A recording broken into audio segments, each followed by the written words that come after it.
الحمد لله رب العالمين والصلاة والسلام على خاتم النبيين أما بعد فأعوذ بالله من الشيطان الرجيم بسم الله الرحمن الرحيم الصلاة والسلام عليك يا رسول الله وعلى آلك وأصحابك يا حبيب الله الصلاة والسلام عليك يا نبي الله وعلى آلك وأصحابك يا نور الله۔ درود پاک پڑھنے کے بے شمار فضائل و برکات ہیں، بہت سارے واقعات، بہت ساری حدیثیں فضائل درود میں ملتی ہیں، مگر بعض اوقات ایسا ہوتا ہے کہ کچھ لوگ یہ سمجھتے ہیں کہ درود پاک بڑی اچھی چیز ہے، پڑھ لیں تو بڑا کمال ہے، لیکن نہ پڑھیں تو کوئی پرابلم نہیں ہے۔ نارملی درود پاک کو لوگ گرانٹڈ لے لیتے ہیں، ایسا نہیں ہے۔ درود پاک بعض موقعوں پر پڑھنا ضروری ہے، اور درود پاک سے دوری بعض اوقات ہلاکت کا سبب بن جاتی ہے۔ ایک حدیث پاک سنیے، اللہ کے حبیب علیہ الصلوۃ والسلام فرماتے ہیں جو درود پاک پڑھنا بھول گیا وہ جنت کا راستہ بھول گیا۔ درود پاک کو چھوڑنا نہیں ہے، یہ جنت میں جانے کا راستہ ہے۔ اب جو میں آپ کو حدیث سنانے جا رہا ہوں نا، اس میں مزید نہ صرف درود پاک کی اہمیت کا اندازہ ہوگا، بلکہ ماہ رمضان اور والدین، ان سب کی اہمیت کا اندازہ ہوگا۔ سرکار دو عالم نور مجسم صلی اللہ تعالی علیہ وسلم ایک بار مسجد نبوی شریف میں ممبر اقدس پر تشریف لے گئے، اور میرے آقا علیہ الصلوۃ والسلام نے ممبر اقدس پر اپنا جب پہلا پیر رکھا، قدم مبارک رکھا تو فرمایا آمین۔ اگلا قدم رکھا، فرمایا آمین۔ تیسرا قدم مبارک رکھا، فرمایا آمین۔ صحابہ کرام کا کمال یہ تھا کہ جب بھی وہ پیارے آقا علیہ الصلوۃ والسلام میں کوئی غیر معمولی چیز دیکھتے تھے، ان یوزول کوئی معاملہ دیکھتے تو فوراً سوال کرتے تھے۔ تو سوال کیا، حضور یہ آپ نے ہر قدم مبارک پر آمین فرمایا، اس کے پیچھے کیا حکمت ہے؟ حدیث کا خلاصہ ہے، سرکار دو عالم علیہ الصلوۃ والسلام فرماتے ہیں میرے پاس جبریل امین آئے اور انہوں نے یہ دعا کی کہ یا اللہ جو ماہ رمضان کو پائے اور اپنی مغفرت نہ کروا سکے وہ ہلاک و برباد ہو جائے۔ آقا فرماتے میں نے اس دعا پر آمین کہا ہے۔ دوسری سیڑھی پر قدم رکھا تو جبریل امین نے دعا کی کہ یا اللہ جو اپنے ماں باپ کو بڑھاپے میں پائے اور ان کی خدمت اسے جنت میں نہ پہنچائے تو وہ ہلاک و برباد ہو جائے۔ آقا فرماتے میں نے اس دعا پر آمین کہا۔ اور تیسری سیڑھی پر جب قدم رکھا تو نبی پاک علیہ الصلوۃ والسلام فرماتے ہیں کہ جبریل امین نے دعا کی کہ یا اللہ جو نبی پاک علیہ الصلوۃ والسلام کا نام سنے اور آپ پر درود نہ پڑھے وہ بھی ہلاک و برباد ہو جائے۔ میرے آقا فرماتے ہیں میں نے اس دعا پر آمین کہا۔ اب ذرا غور کیجئے، سب سے پہلے تو یہ سمجھتے ہیں اس دعا کی امپورٹنس کتنی ہے، اس دعا کا مرتبہ کتنا ہے۔ دعا کرنے والے کون ہیں؟ فرشتوں کے سردار جبریل امین، اور آمین کہنے والے کون ہیں؟ نبیوں کے سردار صلی اللہ تعالی علیہ وسلم، جناب رحمت للعالمین۔ اٹ مینز دعا کے قبولیت میں تو کوئی شک نہیں ہے۔ اب یہ تینوں کام بڑے اہم ہو گئے نا، رمضان ملے اور مغفرت نہ ہو وہ مارا جائے گا، وہ برباد ہو جائے گا۔ لیکن آپ سوچیں کہ رمضان میں میری اور آپ کی مغفرت کا انتظام کیسا کیا رب نے۔ آئے ہائے، قربان جائیں اللہ کی رحمت پر۔ عشرہ رحمت کی آخری گھڑیاں چل رہی ہیں، سبحان اللہ۔ یعنی آپ اگر رمضان کو تھورولی دیکھیں نا تو یہ پورا پیکج ہے کہ کسی طریقے سے میرے بندے بخشے جائیں۔ رمضان ہے کیا؟ مولا علی شیر خدا کرم اللہ تعالی وجہ الکریم فرماتے ہیں اگر اللہ کو اس امت کو عذاب دینا ہوتا نا تو اس امت کو رمضان اور سورہ اخلاص عطا نہ فرماتا۔ بھئی اسی ایک روایت سے سمجھ جاؤ نا کہ رمضان کیا ہے، یہ آیا ہی بخشوانے ہیں۔ اب ذرا پیکج دیکھیں کیا ہے۔ سب سے بڑا پرابلم ہمارا، ہمیں گناہوں کی طرف کون لے جاتا ہے؟ کون لے جاتا ہے؟ شیطان، ہمارا کھلا دشمن ہے نا، ہمیشہ بہکائے گا، نماز نہیں پڑھنے دے گا، عبادت نہیں کرنے دے گا، ہمارے دلوں میں وسوسے ڈالے گا۔ جو ہمارا سب سے بڑا دشمن ہے اس کو بند کر دیا، گلی مک گئی نا۔ اگر دشمن ہی نہیں ہے تو پھر تو مقابلہ ہی ختم ہو گیا۔ اچھا، شیطان کو بند کیا، جنت کے دروازے کھول دیے، دوزخ کو تالے لگا دیے گئے، اور پھر سبحان اللہ فرمایا کہ روزہ دار کے لیے سمندر میں مچھلیاں، سوراخوں میں چونٹیاں بھی دعائیں کرتی ہیں۔ نفل کا ثواب فرض کے برابر، فرض کا ثواب 70 گنا کر دیا۔ روزانہ افطار کے وقت 10 لاکھ گناہگار جہنم سے آزاد کر دیے گئے۔ اچھا، روزانہ رحمت کا فرشتہ ندا دے رہا ہے، آسمان سے آوازیں لگائی جا رہی ہیں، ہے کوئی مانگنے والا اس کی توبہ قبول کی جائے، ہے کوئی مغفرت کا سوالی اس کا سوال. یعنی جو فقیر ہوتا ہے نا وہ سخی کے در پہ جا کر کہتا ہے کچھ دے دو آپ کی مہربانی، وہاں سے خود ندائیں ہیں کہ مانگ لو جو مانگنا ہے. یہ بتاؤ بخشش کا کوئی بہانہ نہیں چھوڑا گیا ہے. لیکن اگر پھر بھی رمضان میں کوئی نہ بخشا جائے، جو اس مہینے میں بھی گناہ کرے، روزے نہ رکھے، نمازیں نہ پڑھے، ہیں اس مہینے میں راتوں کو گناہ میں گزارے، راتوں میں پھر برے کام کرے. اب کتنی سخت بات ہے کہ تمہارا دشمن شیطان بند کر دیا پھر بھی تم گناہوں سے باز نہیں آ رہے. اب اس میں بھی کچھ لوگوں کو وسوسہ آتا ہے کہ یار جب شیطان بند ہے تو گناہ کیوں ہو رہے ہیں؟ تو اس کی وجہ یہ علماء نے بڑی پیاری مثال دی کہ اگر آپ سائیکل چلائیں اور چلاتے چلاتے بہت دیر تک چلاتے رہے، اس کے بعد پیڈل مارنا چھوڑ دیں، پھر بھی سائیکل کافی دیر تک چلتی رہتی ہے. تو 11 مہینے جو شیطان نے پیڈل مارے نا ہم پر، تو یہ سائیکل کو بریک تو اچھا سائیکل پیڈل مارنا چھوڑ دیں پھر رکے گی کیسے؟ ایک بار روک دیں، اب نہیں چلے گی، کیونکہ جب تک آپ پیڈل نہیں ماریں گے سائیکل نہیں چلے گی. ایسا ہی ہے نا، ہم بریک نہیں مارتے، ہونا یہ چاہیے پہلی رمضان کو ہی بریک لگا دیں کہ بس اب گناہ نہیں کرنے. سارے گناہوں والے دوست دور، موبائل میں سارے وہ تمام گروپ سے ایگزٹ، تمام پیجز سے باہر جو مجھے گناہ کرواتے. بریک تو لگاؤ نا، پھر نہیں ہوگا رمضان میں گناہ. اگر بریک ہی نہیں لگ رہا، ہمیں دوست بھی وہی چاہیے، ہمیں موبائل میں بھی وہی دیکھنا ہے، ہمیں جناب معاذ اللہ ٹی وی میں بھی وہی دیکھنا ہے. تو آپ سوچیں رمضان میں گناہ کی پنشمنٹ بھی زیادہ ہے، اس کی سزا بھی زیادہ ہے، مگر لوگ گناہوں سے باز نہیں آتے رمضان میں. ایک حدیث سے اس کی سیویرٹی، اس کی سختی سمجھو. حدیث پاک کا مضمون ہے جو رمضان میں ایک گناہ کرے، ایک گناہ، اس کے 1 سال کے اعمال برباد کر دیے جائیں گے. ایسا نہ ہو کہ رمضان میں کروڑوں بخشے جائیں اور ہم اپنی بری عادتوں کی وجہ سے مارے جائیں. رمضان کی راتیں گناہوں کے لیے نہیں، عبادت کے لیے ہیں. رمضان کھانے پینے کے لیے نہیں، یہ تلاوت اور سجدوں کے لیے آیا ہے. تو نمبر 1 اس دعا کو یاد رکھنا کہ نبی پاک نے آمین کہا ہے کہ جو رمضان کو پائے اور اپنی مغفرت نہ کروا سکے وہ ہلاک ہو جائے. دوسری کیا دعا تھی کہ یا اللہ جو اپنے والدین کو بڑھاپے میں پائے اور ان کی خدمت اسے جنت میں نہ پہنچائے تو وہ بھی ہلاک و برباد ہو جائے. اب سوچئے کہ ہم اپنے والدین کی کتنی خدمت کرتے ہیں. جب والدین کی بات چلی ہے نا تو چلیں پہلے میں ہماری امی حضور حضرت خدیجۃ الکبریٰ رضی اللہ تعالیٰ کا بھی کچھ ذکر کر لوں کہ کیا عظیم ہستیاں. 10 رمضان ان کا یوم وصال ہے. کمال کی حدیث سنیے گا، بخاری شریف کی حدیث. جب پیارے آقا علیہ الصلوۃ والسلام غار حرا میں تشریف لے جایا کرتے تھے، ایک دن یہ ہوا کہ پیارے نبی رسول ہاشمی علیہ الصلوۃ والسلام غار حرا میں تشریف فرما تھے. حضرت جبریل امین بھی بارگاہ رسالت میں حاضر تھے. اتنے میں مسلمانوں کی پیاری امی جان رسول اکرم صلی اللہ تعالی علیہ وسلم کی زوجہ محترمہ حضرت خدیجۃ الکبریٰ رضی اللہ تعالیٰ عنہ دور سے آتی ہوئی نظر آئیں. آگے کیا ہوا؟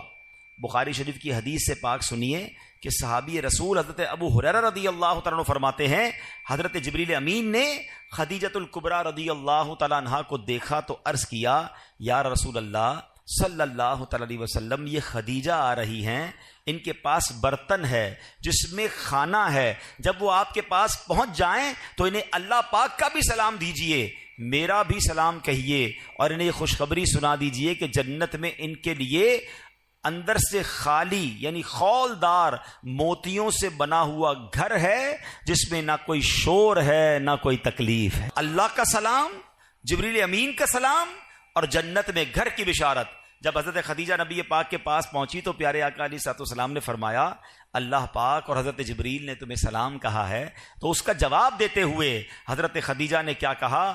ان اللہ هو السلام وعلی جبریل السلام وعلیک السلام ورحمۃ اللہ وبرکاتہ، یعنی اللہ پاک سلام ہے اور حضرت جبرائیل اور آپ علیہ الصلوۃ والسلام پر سلامتی، اللہ پاک کی رحمتیں اور برکتیں ہوں. یہ مرتبہ ہے ہماری امی حضور حضرت خدیجۃ الکبریٰ رضی اللہ تعالی عنہا کا. مادر اولین اہل ایمان کی ہے یہ اس کی بزرگی و پاکیزگی، برگزیدہ ہے رب محمد کی بھی، عرش سے جس پہ تسلیم نازل ہوئی، اس سرائے سلامت پہ لاکھوں سلام.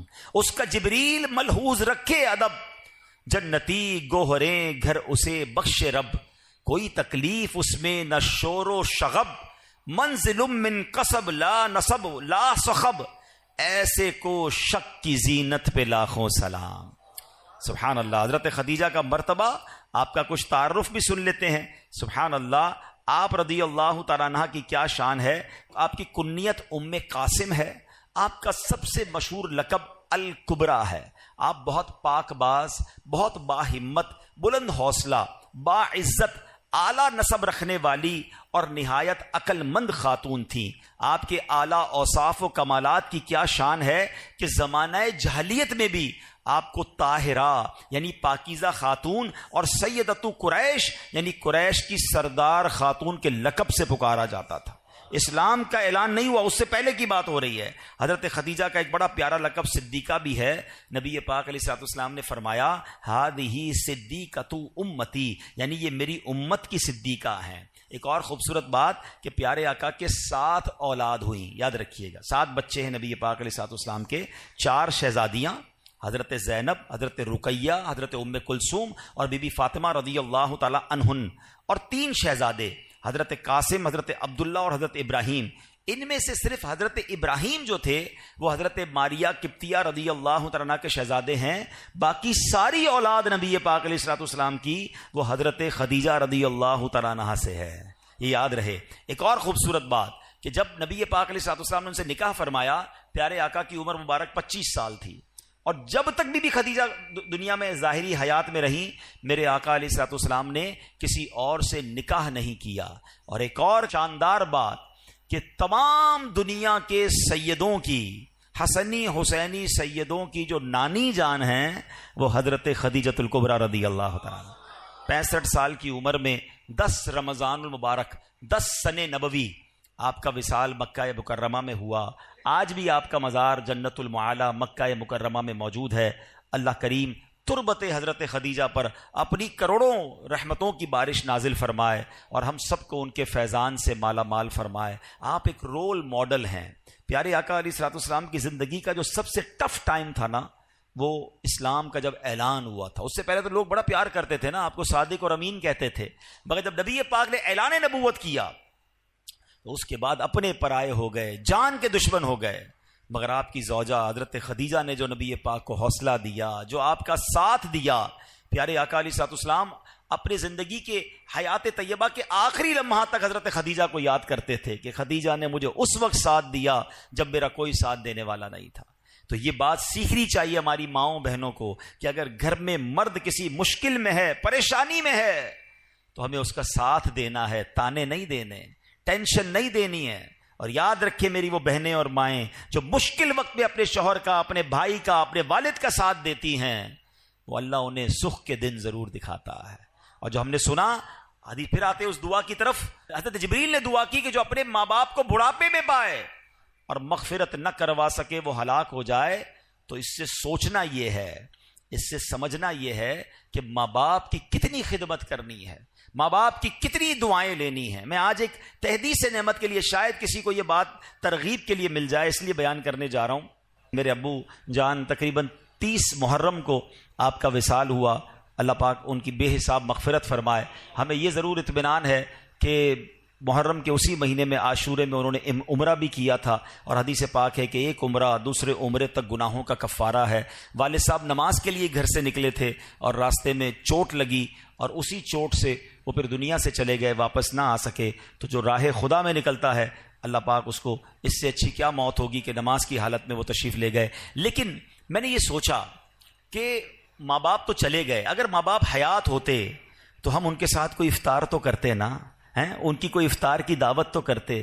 تو میں نے اور میرے بھائی نے مشورہ کیا کہ اب نہ امی ہیں نہ ابو ہیں، ان کی مسجدیں تو ہیں، تو کیوں نہ ہم وہاں جا کر قرآن خوانی کر کے ایک افطار اجتماع ان کے ایصال ثواب کا کریں، تاکہ ان کی روح کو ثواب پہنچے اور قبر میں بھی انہیں احساس ہو کہ انہیں بچے ان کے بھولے نہیں ہیں. یہ بات میں نہ کرتا، مگر میں اس لیے اس طرح کی بات کر رہا ہوں کہ شاید وہ لوگ جن کے ماں باپ چلے گئے ہیں ان کو ترغیب ملے کہ خدا کی قسم آج اگر آپ کے پاس ماں باپ ہیں، واللہ یو آر سو لکی، جس کے پاس ماں باپ بھی ہیں اور رمضان بھی ہے. آئے ہائے ہائے، اور کیا چاہیے تمہیں کہ ماں کے ساتھ افطار کرتے ہو، والد کے ساتھ افطار کرتے ہو، ماں کی دعائیں تمہارے ساتھ ہیں اور رب کی رحمتیں برس رہی ہیں. اس سے اچھی تو کوئی بات نہیں ہے. تو پلیز ماں باپ ہیں تو قدر کیجئے، دعائیں لیجئے، ان سے ان کو راضی کرنا، یہ تمہارے لیے جنت کا سامان ہے. حدیث پاک کا مضمون ہے جن سے ان کے ماں باپ راضی ان سے ان کا رب راضی، اور اگر ماں باپ ناراض تو رب ناراض، انہیں ناراض نہ کرنا، ہمیشہ خوش رکھنا۔ اور اگر ماں باپ چلے گئے ہیں تو انہیں بھولا نہ کرو، کسی نہ کسی بہانے انہیں تحفے پہنچایا کرو۔ ہم کیا تحفہ پہنچا سکتے ہیں؟ اب تو ان کو کوئی پیسے تو نہیں دے سکتے، کوئی سوٹ پیس بھی نہیں دے سکتے، مگر دعائیں تو دے سکتے ہیں، ثواب تو پہنچا سکتے ہیں۔ ہر بندہ اپنی حیثیت کے مطابق کرے، ضروری نہیں کہ آپ بہت بڑا افطار اجتماع اماں جان کے لیے کریں گے تو ہی ثواب پہنچے گا، پوری مسجد بنائیں گے، ہر بندہ اپنی حیثیت کے مطابق۔ آپ مسجد میں ایک اینٹ لگا دیں، اگر آپ کی جتنی حیثیت ہے، آپ 2 کھجوریں کسی کو کھلا دیں کہ یہ میرے ابو کے نام کی ایک کھجور، یہ میری والدہ کے نام کی ایک کھجور، انہیں پتہ تو چلے، انہیں ان کی روح کو احساس تو ہو کہ بچوں نے یاد رکھا ہے، بھول نہیں گئے، بھولی بسری داستان نہیں بن گئے ہم۔ اور آج آپ اپنے ماں باپ کو یاد رکھیں گے، کل آپ کے بچے آپ کو مرنے کے بعد یاد رکھیں گے۔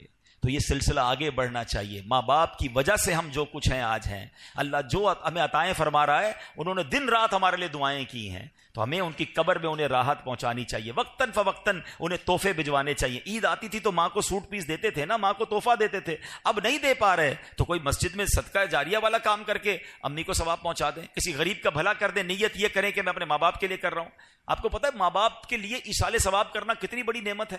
جو بچہ اپنے ماں باپ کے لیے حج کرتا ہے نا، یعنی اگر فرض حج پہلے کر لیا، اب نفلی حج کرنے جا رہا ہے اور نیت کرتا ہے کہ میں اپنے والدین کے لیے کر رہا ہوں، تو حدیثوں میں یہ الفاظ آتے ہیں کہ ماں باپ کو تو حج کا ثواب ملے گا، اس بچے کو 10 حج کرنے کا ثواب ملے گا۔ کمال کی ہستیاں ہیں، ان کی وجہ سے ہمارا ثواب بھی ملٹیپلائی ہو جاتا ہے، تو پھر کیوں انہیں بھولیں؟ خوب ایصال ثواب کریں، ان کی قبر پر جایا کریں۔ اور تیسری حدیث پاک کا جو جز تھا، تیسری دعا تھی کہ اللہ کے نبی علیہ الصلوۃ والسلام نے فرمایا کہ جو پیارے آقا علیہ الصلوۃ والسلام کا نام نامی سنے اور درود پاک نہ پڑھے وہ بھی ہلاک و برباد ہو جائے گا۔ تو خوب درود پاک پڑھیں، خوب درود پاک پڑھیں۔ اس مہینے میں درود پاک پڑھنے کی عادت ڈالیں۔ علماء نے یہ بڑا آسان کر دیا ہمارے لیے کہ اگر ہم کبھی نبی پاک علیہ الصلوۃ والسلام کا نام سنیں اور درود پڑھنا بھول گئے تو علماء کہتے ہیں دن میں ایک مخصوص تعداد میں درود پاک پڑھ لیا کرو، 100 بار، 200 بار، 300 بار، تو پورے دن میں جتنی بار بھی نام نامی سنا ہوگا، لیا ہوگا، درود نہیں پڑھ سکے تو اب جو یہ پڑھو گے یہ پڑھنا قائم مقام ہو جائے گا۔ تو اللہ کریم سے میں دعا کرتا ہوں کہ رب کریم ہمیں ماہ رمضان کی قدر نصیب فرمائے، اپنے والدین کی قدر نصیب فرمائے، ہمیں درود پاک کی کثرت کرنے کی توفیق عطا فرمائے۔ رمضان میں تراویح میں جی نہ چرایا کریں۔ کچھ لوگوں کو دیکھا ہے شروع میں 3-4 دن آتے ہیں پھر غائب ہو جاتے ہیں، یا 2-5 روزہ 10 روزہ تراویح پڑھ کے سمجھتے ہیں تراویح معاف ہو گئی ہے۔ تراویح سنت موقدہ ہے۔ آپ کو پتہ ہے تراویح کا ثواب کتنا ہے؟ رمضان میں ہر سجدے پر اللہ کریم 1500 نیکیاں عطا فرماتا ہے، ہر سجدے پر جنت میں سرخ یاقوت کا ایک گھر عطا کیا جاتا ہے۔ ہائے ہائے ہائے، اتنی اللہ نے رحمتیں آسان کر دی، پھر ہم تراویحوں سے بھاگ جاتے ہیں۔ تراویح بھی پڑھیں، نوافل بھی پڑھیں، تہجد بھی پڑھیں، اللہ توفیق دے اشراق چاشت بھی پڑھیں، رغبت کریں۔ یہ وقت آیا، آپ کو پتہ ہے پچھلے رمضان میں کئی لوگ ہمارے ساتھ تھے، کیا پتہ اور آج نہیں ہے، کیا پتہ اگلے رمضان میں ہم نہ ہوں۔ تو اس رمضان کو اپنا آخری رمضان سمجھیں اور خوب عبادتیں کر لیں، یہ بخشوانے آیا ہے تو کر لیجئے جتنی نیکیاں کرنی ہیں۔ اور آخر میں عرض یہ ہے کہ اس مہینے میں سخاوت بھی کیجیے اپنی حیثیت کے مطابق، اپنے غریب رشتہ داروں کی مدد کیجیے، دیگر مسلمانوں کی مدد کیجیے، اور اس کے بعد میری گزارش ہے اپنی دعوت اسلامی کا بھی ساتھ دیں۔ اللہ پاک عمل کرنے کی توفیق عطا فرمائے، اللہ پاک اس مہینے کی برکتیں ہم سب کو نصیب فرمائے۔ صلو علی الحبیب صلی اللہ تعالی علی محمد صلی اللہ علیہ وسلم۔ الحمدللہ رب العالمین والصلاة والسلام علی خاتم النبیین، یا ارحم الراحمین یا ارحم الراحمین یا ارحم الراحمین، یا ربنا یا ربنا یا ربنا یا ربنا یا ربنا۔ اے رب کریم ہماری زندگی میں جو ٹوٹے پھوٹے نیک اعمال ہیں میرے مالک، ان تمام اعمال کا ثواب سرکار دو عالم نور مجسم صلی اللہ تعالی علیہ وسلم کی بارگاہ میں ہدیتاً تحفتاً عقیدتاً پیش کرتے ہیں، قبول فرما۔ پیارے آقا کے وسیلہ جلیلہ سے تمام انبیاء کرام، تمام صحابہ کرام، بالخصوص ازواج مطہرات، ہماری امی حضور حضرت خدیجۃ الکبریٰ رضی اللہ تعالی عنہا، تمام شہدائے کربلا، شہدائے بدر، شہدائے احد، والدین مصطفیٰ کی ارواح کو پیش کرتے ہیں قبول فرما۔ اے رب کریم تمام اولیاء کاملین خصوصاً بالخصوص پیران پیر پیر دستگیر شیخ عبد القادر جیلانی رحمت اللہ تعالی علیہ کی روح مبارکہ کو پیش کرتے ہیں قبول فرما۔ اے اللہ سیدی اعلیٰ حضرت کو اس کا ایصال ثواب پیش کرتے ہیں قبول فرما۔ تمام مسلمین تمام مسلمات بالخصوص میرے مرحوم والدین دادا دادی نانا نانی تمام رشتہ دار اور یہاں جتنے اسلامی بھائی موجود ہیں اللہ ان میں سے جن کے والدین دنیا سے چلے گئے والدین میں سے کوئی ایک اے اللہ ان کو اس کا ثواب پیش کرتے ہیں قبول فرما۔ اے اللہ بخشے جانے والوں میں ہمارا نام بھی شامل فرما دے۔ اے اللہ آج ہماری بھی مغفرت فرما دے، ہمارے ماں باپ کو بخش دے، ہمارے بھائی بہنوں کو بخش دے، ہمارے بیوی بچوں کو بخش دے۔ اے اللہ سرکار علیہ الصلوۃ والسلام کی ساری امت کی بخشش فرما۔ ربنا تقبل منا انک انت السمیع العلیم وتب علینا یا مولانا انک انت التواب الرحیم وافوض امری الی اللہ ان اللہ بصیر بالعباد لا الہ الا انت سبحانک انی کنت من الظالمین۔ اے اللہ بیماروں کو شفا عطا فرما، قرض داروں کے قرضے اتر جائیں، بے اولادوں کو نیک اور صالح اولاد عطا فرما، ہم سب کو اسی رمضان میں مکہ مدینے کی حاضری عطا فرما۔ وصلی اللہ تعالی علی خیر خلقہ محمد وآلہ وصحبہ اجمعین برحمتک یا ارحم۔